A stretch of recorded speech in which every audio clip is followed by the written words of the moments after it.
Erev Tov à tous, Bezrat Hashem Yitbarach, on va dire une petite Nekuda les Marshava, un petit point histoire de réfléchir et de se rapprocher d'Akadosh Baruch Hu, et que ça pourra nous renforcer à tout le temps être joyeux, ça pourra nous aider à tout le temps être joyeux, Bezrat Hashem.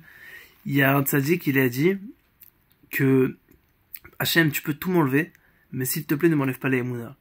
Et le Chafetz Chaim, il a dit aussi une phrase qui est similaire, il a dit avec la Emouna, il n'y a pas de question, sans la Emouna, il n'y a pas de réponse. Mais pourquoi je vous ai dit tout ça? Parce que Rav Arush, il fait beaucoup de livres, Baruch Hashem, où il détaille beaucoup ce Inyan-là. Il explique que quand une personne, il a vraiment la Emouna, il accepte sa situation. Dans la vie, je fais une petite parenthèse pour bien comprendre ça. Dans la vie, une personne, il peut avoir 1 milliard d'épreuves et 1 milliard de questions, et de questionnements, et de raisonnements, et comment faire, est-ce que je dois prendre cette femme-là ou pas, est-ce que je dois prendre cet appartement ou pas, est-ce que je dois être tel ami dans tel travail, et est-ce que je dois changer de ville et changer de pays, et est-ce que je veux cette robe-là ou pas, bon ça c'est le dernier des soucis, mais chacun il a dans sa vie, Baruch Hashem, plein de soucis. Est-ce que je dois rester marié, pas rester marié, chas v'shalom, chacun il a 1 milliard de questions. Baruch Hashem c'est pas mon cas, Baruch Hashem à ce niveau-là j'en ai pas grâce à Dieu, merci Hashem, mais chacun il a 1 milliard de questions. Maintenant, il dit Rav Arush une phrase extraordinaire, il a dit dans la vie on peut jamais savoir si c'est vraiment bon ou pas. Alors Rabbi Nathan dit une phrase extraordinaire, il dit si une personne désire quelque chose et qu'il n'a pas eu, c'est ou qu'il n'a pas assez prié, ou qu'il n'a jamais prié. Parce que grâce à l'aide de doute on peut tout avoir, grâce au fait qu'on parle avec Akadosh Baruch Hu, qu'on lui demande, on peut tout avoir. Alors il a dit une phrase qui est extraordinaire, il a dit Hachem, entre guillemets, moralité, si j'ai besoin de quelque chose, je te demande.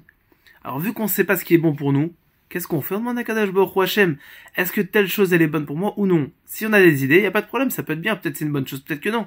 Comment? Si on demande à Akadosh Baruch Hu, papa, j'ai envie de faire telle et telle chose, est-ce que c'est une bonne chose ou pas? J'ai envie d'entreprendre ça, tel projet.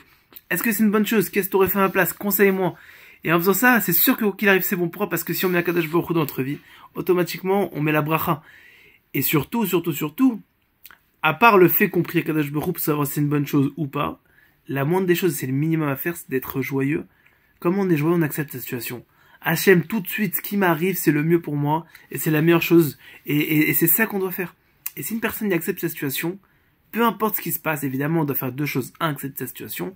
Deuxièmement, prier Akadosh Baruch Hu. Si une personne, il fait ça, il sera tout le temps joyeux, il ne manquera de rien.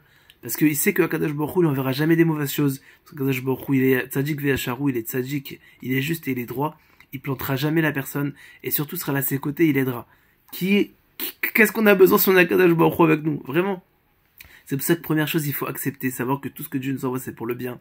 Et quoi qu'il arrive, c'est le mieux pour nous ce qui se passe tout de suite. Et si on n'est pas d'accord, on pense différemment, demandez à Akadosh Baruch Hu. Peut-être qu'au final, Dieu, il espère de donner autre chose, mais qu'il attend qu'on lui demande. Si on lui demande pas, il se passera rien. C'est comme un enfant avec un papa. Si l'enfant, il demande pas au papa ce qu'il veut, le papa, il veut pas tout savoir. Il peut savoir les choses primordiales, les choses qui sont vraiment essentielles, mais il y a des choses que si l'enfant il a besoin, mais qui sont personnelles ou particulières à l'enfant, mais s'il lui demande pas, il peut pas le savoir. Moralité, deux choses à faire. 1. Accepter sa situation, c'est être joyeux, et c'est réussir.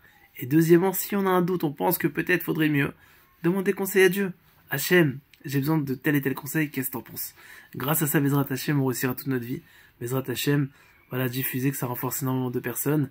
Et quoi qu'il arrive, soyez joyeux, parce que Rabbi Nachman dit dans le Sefer Amidot que celui qui est joyeux réussit, et il précise pas dans quoi. Donc, moralité, c'est il réussit dans toute sa vie, Bezrat Hachem. Voilà, qu'on puisse être joyeux vraiment et réussir toute notre vie. Amen.